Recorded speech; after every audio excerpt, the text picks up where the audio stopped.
Threat of strike action and shutting down economy is needless intimidation. Tinubu's aide speaks. Senior Special Assistant to the President on Media and Publicity, Temitope Ajayi, has frowned at the leadership of the Nigeria Labour Congress (NLC) over the threat to shut down the economy and embark on a fresh industrial strike.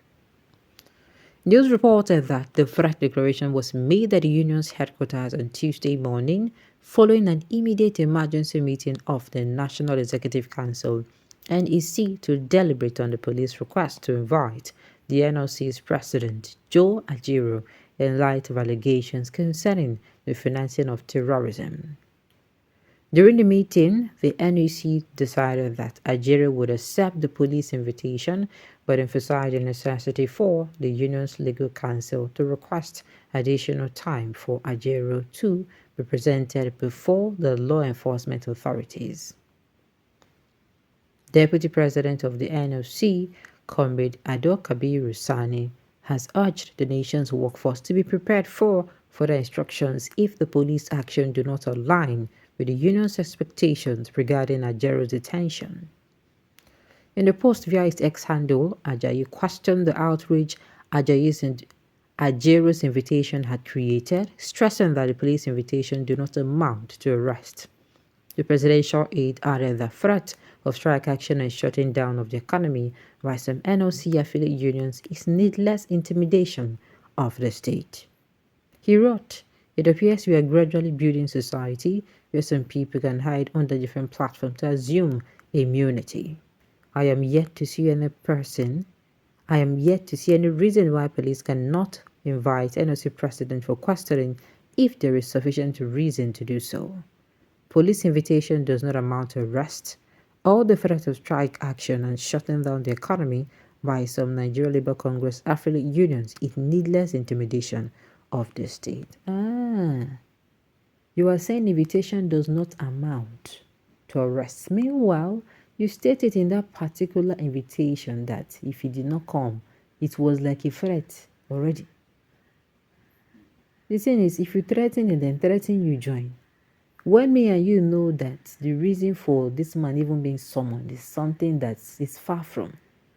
We are not even supposed to be here talking about this thing. They're supposed to be here talking about how they won't make sure, say, okay, hunger no dey with country again. Now they focus on how this country go use, move forward. Okay, no wonder.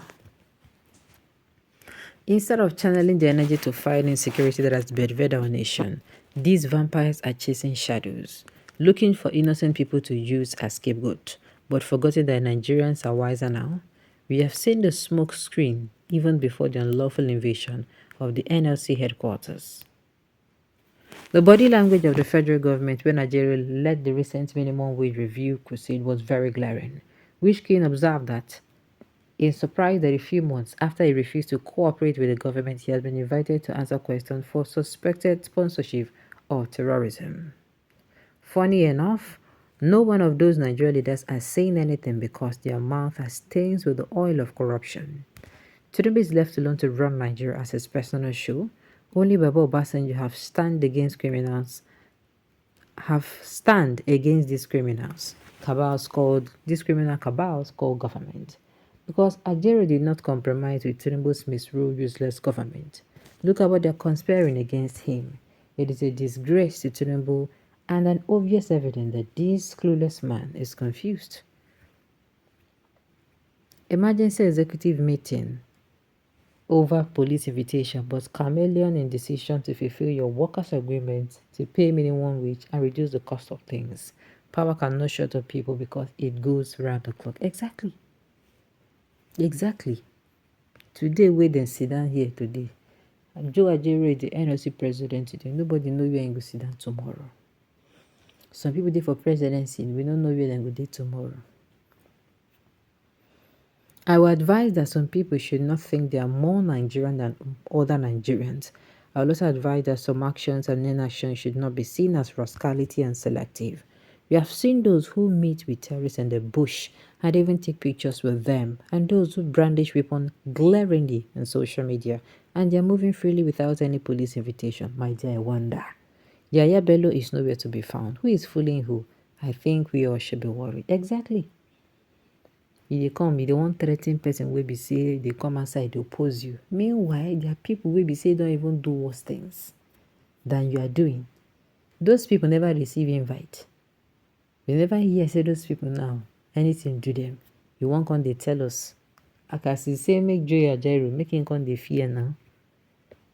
As you write for there say if he no come, they go arrest am. This one, that one, they go get warrant for him arrest. Make him come dey cry. Now today Nyash dey for back, my dear. Wonder. Former Central Bank Governor Emefiele was accused of terrorism financing after the Buhari All Progressive Congress government used to dump him with the hope of getting succor from Buhari and the All Progressive Congress, the most useless party on earth. Emefiele was acting under the dictates of this moron party. Stupid of you, you end up in jail and no one will continue. No one will stop you. Okay? I am not an Igbo person. Now you and all tribalistic Yorubas who are fighting for their tribe against the interests of Nigeria, God sent to rot in jail. Shameless fellow. And then make everybody calm down. Like I said, anything we will do today, you will confront us tomorrow. If you feel say you do something today because of the level where you did, you know go touch you, my dear. No worry. Everything go up, go surely come down. No worry. This country is getting out of hand though. No freedom of speech again.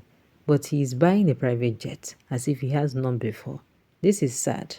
People are suffering and he knows send. God is still on the throne. They should remember God. They baffle me when you come outside, they say, God do this one, God do that one. For where politicians dey, people who no get conscience, people that are sold their conscience to the devil. With them like this and devil, they sit down for the same place, they eat from the same plate. Nigeria is not Lagos, where there is no contrary opinion to Tinubu's order over the years. The 2023 election in Lagos remains a shock to Tinubu, who hated opposition. It is his ill-gotten wealth or the Oluomo's terror gang will be released and the choice will be yours and your family. There is God in heaven to unleash his wrath even on those clapping for him right now. Tinubu's government is looking for revolution in the country because they don't have any plans. I did tell you. You can say this one again too as well. Mr. Man, you're a big fool, so you think it is only you that have monopoly of violence. Your guy of assassins and drug barons think it is only him that can intimidate with the instrument of state labor, while labor, their own instrument too. When your guy was protesting and criticizing Jonathan's government, nobody intimidated him. He was given the chance to criticize, but now he's trying to silence the opposition through intimidation and harassment. Alright, on this note, we have come to the end of the news. We say thank you for tuning in to listen. Until I come your way next time, enjoy.